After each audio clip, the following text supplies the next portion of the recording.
Right, today I'm going to pick some onion seeds.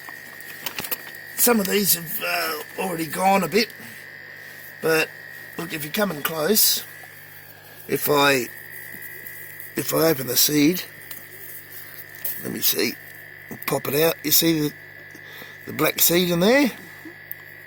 Where is it? It disappeared in my finger. And there we go. So we know they're ready. They're beautiful. Righto.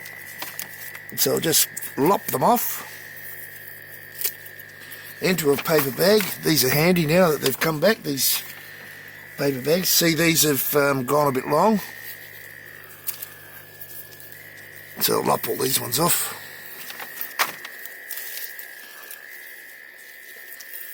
So I've missed some of them. Now they need to dry out really well, and I'll show you some dry ones I picked earlier a few weeks ago, a couple of weeks. One more up here. I'll just lop them off as they mature. Right here. Okay, so that's pretty much it. And come on up to the pool table workbench and I'll show you the rest. Here's some I picked earlier. I'm trying to do this so, maybe if I go around the other side, so you can actually see in here with a bit of light.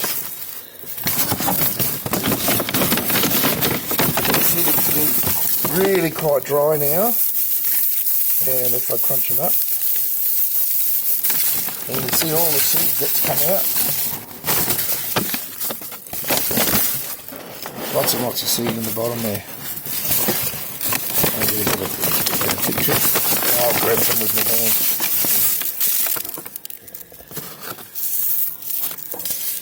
So lots of onion seed. Actually, they're green onions, not shallots. But beautiful. So that's how I do mine. I just put them in a decent paper bag and put them in a warm spot. I just put them near my seedlings and keep them nice and warm so they dry out and all the seeds just fall out by themselves pretty much. So I'll be doing the same with the next one. We'll have plenty of these seeds. Beautiful. Alright. Hope that helps some folks.